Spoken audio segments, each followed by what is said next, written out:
Que ça soit pour une occasion particulière, style un mariage ou au quotidien, on porte tous les jours une montre. La montre, c'est l'accessoire indispensable à une tenue. Mais est-ce que vous la connaissez vraiment? Dans cette vidéo, les amis, je vais vous parler de l'histoire de la montre.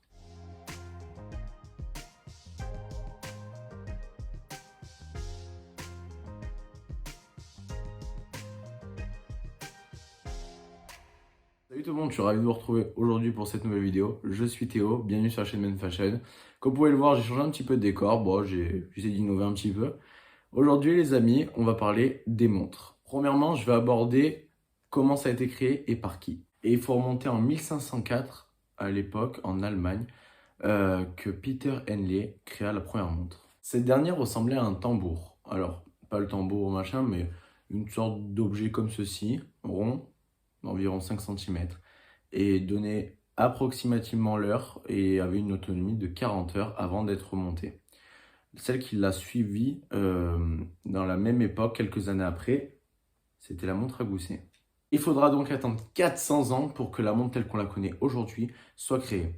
Un célèbre Louis Cartier qui se mit à créer des montres plus sophistiquées, comme celle-ci, la montre bracelet forcément, et plus simple d'utilisation. Au lieu forcément Utiliser une montre à gousset qu'il faut enlever du gilet et la sortir, là.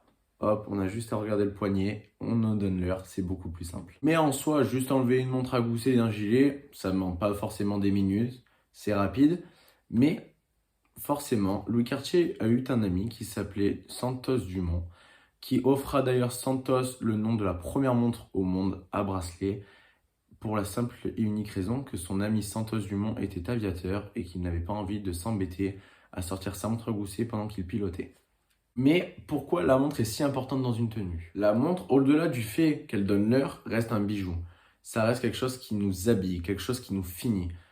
Une montre reste quand même quelque chose de précieux. Donc après, on en a tous les prix, forcément, vous l'aurez deviné. Chaque bourse peut s'offrir une montre. Mais au-delà de ça, l'accessoire primordial, on se dit, allez hop, moi je veux une montre. Une montre, tu peux en utiliser une pour faire du sport, pour aller à un mariage, comme j'ai dit tout à l'heure. C'est l'objet indispensable pour une tenue. Puis une montre, ça définit le style d'une personne. Ça peut s'accorder à certains vêtements. Enfin bon, une montre, c'est quelque chose qui nous accompagne. C'est comme s'il y avait une âme dans cet objet. C'est quelque chose d'intemporel. On peut l'utiliser tout le temps, à n'importe quelle période. Puis entre nous, quelqu'un qui met une montre, qui s'habille bien, ça en dit long sur sa personnalité. Ça veut dire en gros qu'il prend son temps, qui cherche à donner la meilleure partie de lui-même.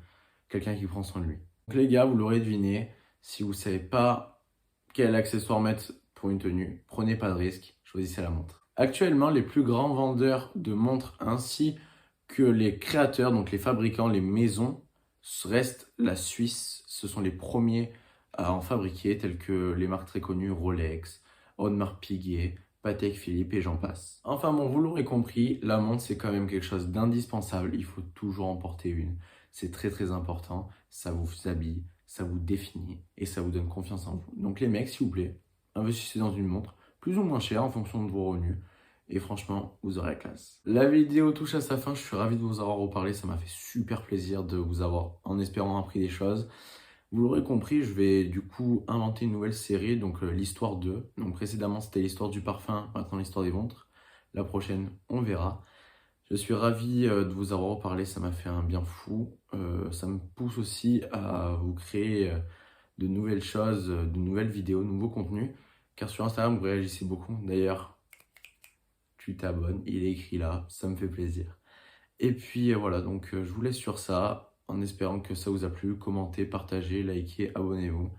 Et moi je vous dis à plus. Ciao!